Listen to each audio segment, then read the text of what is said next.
힘들게 인생을 잘 살아내셨던 모든 아버지들께 오늘의 방송이 작은 위로가 되었으면 합니다. 아버지께 보낸 어느 자식의 편지를 들려드립니다.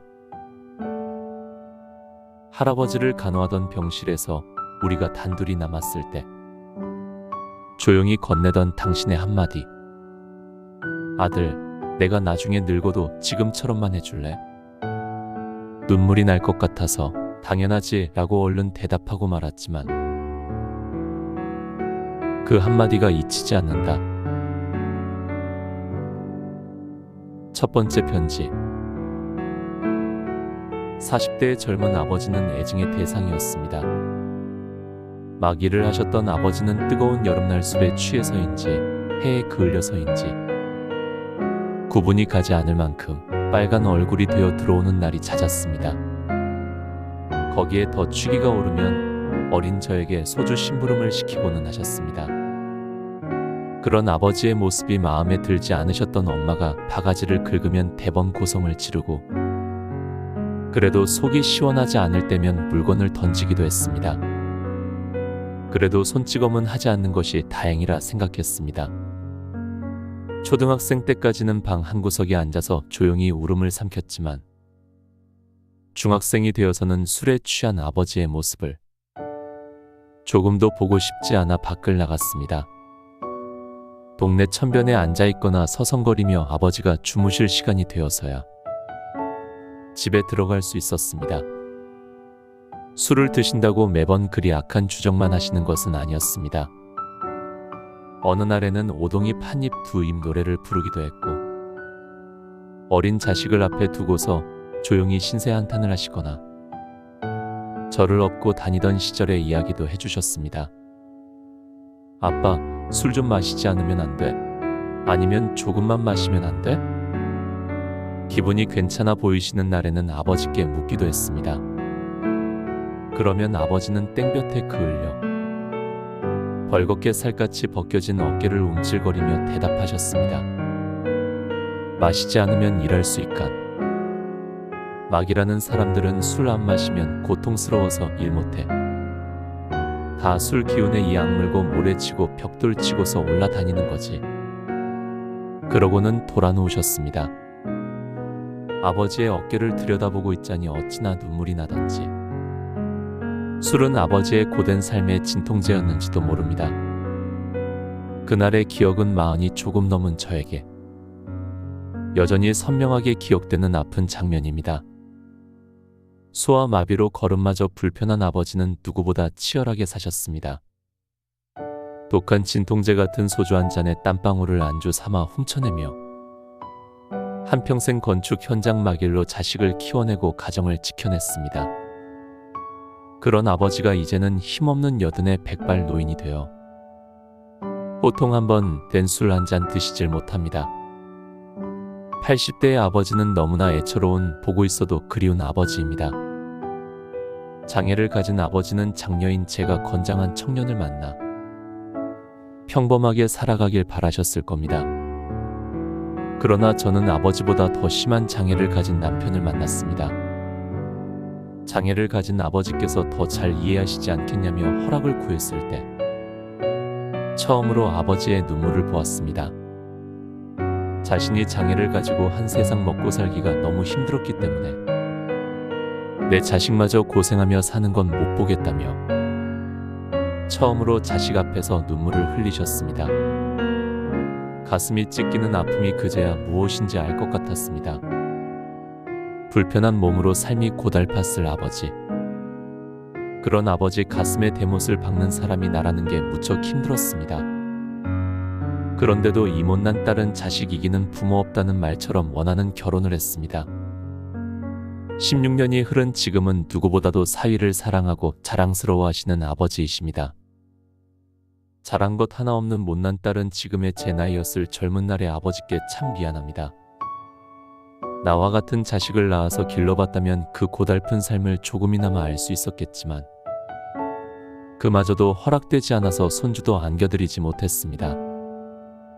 알 길 없는 고생 길을 지나온 아버지는 지금까지도 공과금이나 조금 보태는 딸에게 미안하다고 더워도 추워도 그저 아끼느라 고생이십니다.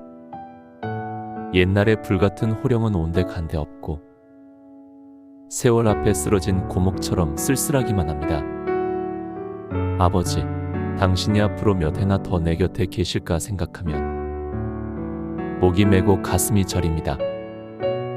상상되지 않는 당신의 빈자리이지만 점점 연약해져가는 어깨, 힘없는 목소리를 볼 때면 그 언젠가 다가올 일이라는 생각이 듭니다.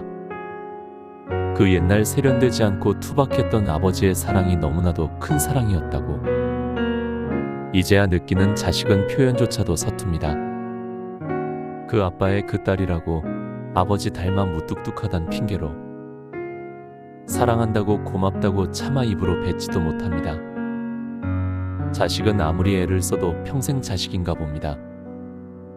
도무지 갚을 길 없는 아버지의 사랑을 더는 갚을 기회조차 없을까봐 두려워하면서도 부지런히 표현하지 못하는 걸 보면요.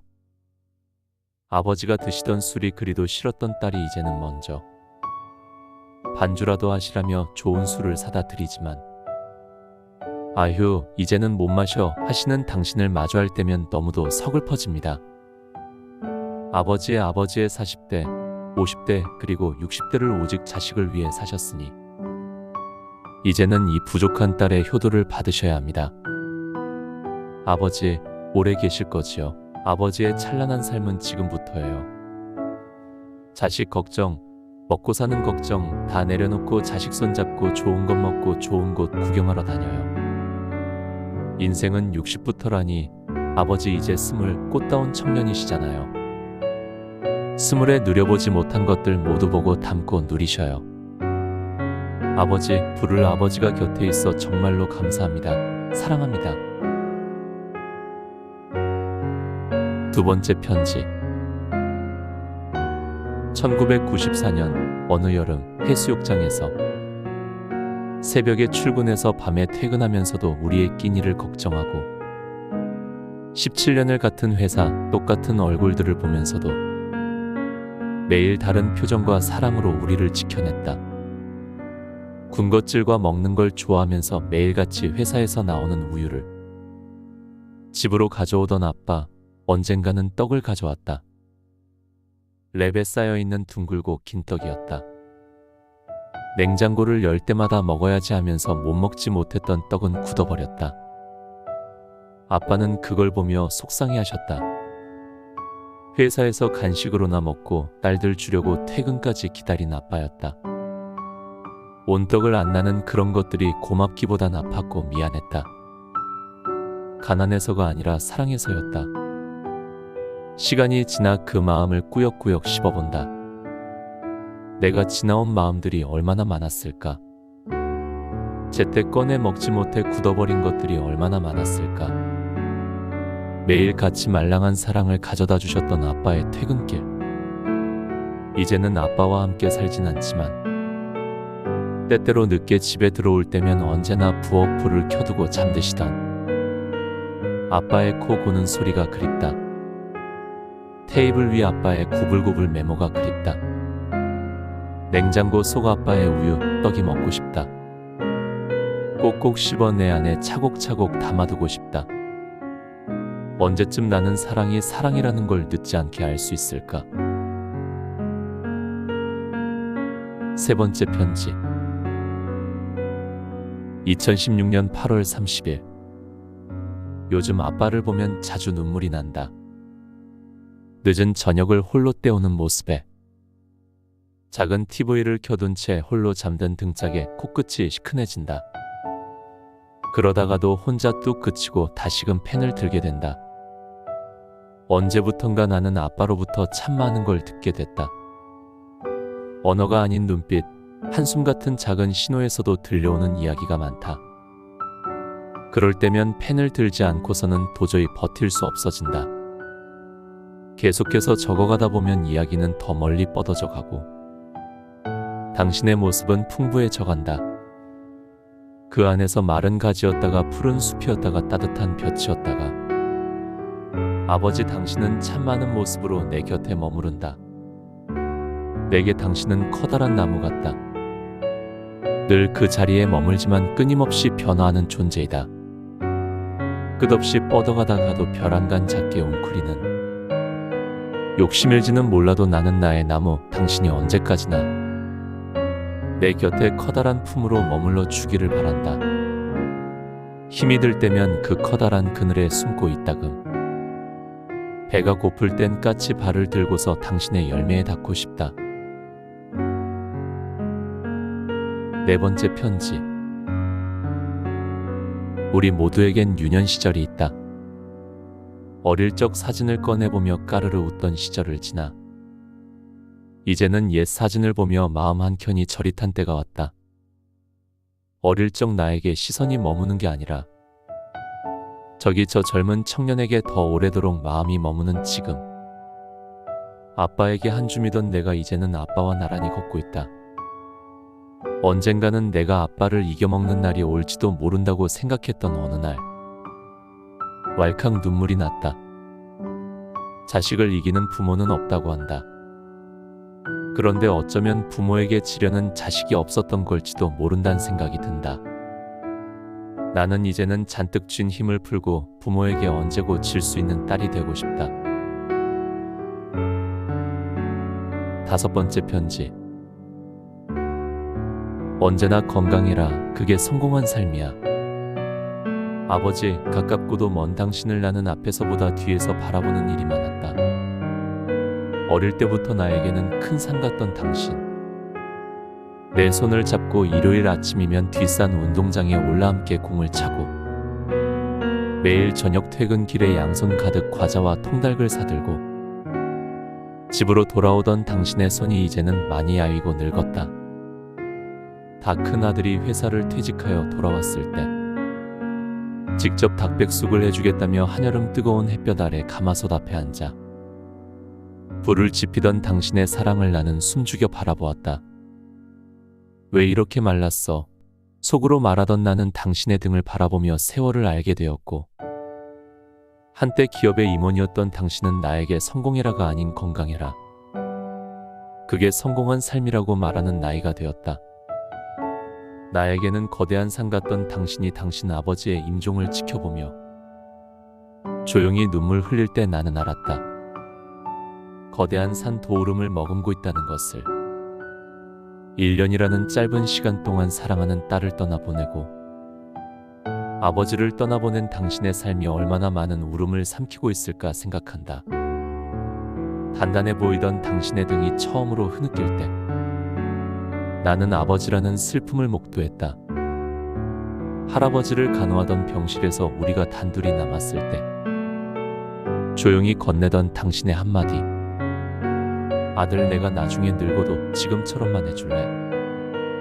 눈물이 날 것 같아서 당연하지 라고 얼른 대답하고 말았지만 그 한마디가 잊히지 않는다. 가족은 서로의 그늘진 곳을 비춰주는 사람들이라고 했던가. 당신의 그늘을 한 번쯤 내가 이 미천한 문장으로 비출 수 있다면 좋겠다.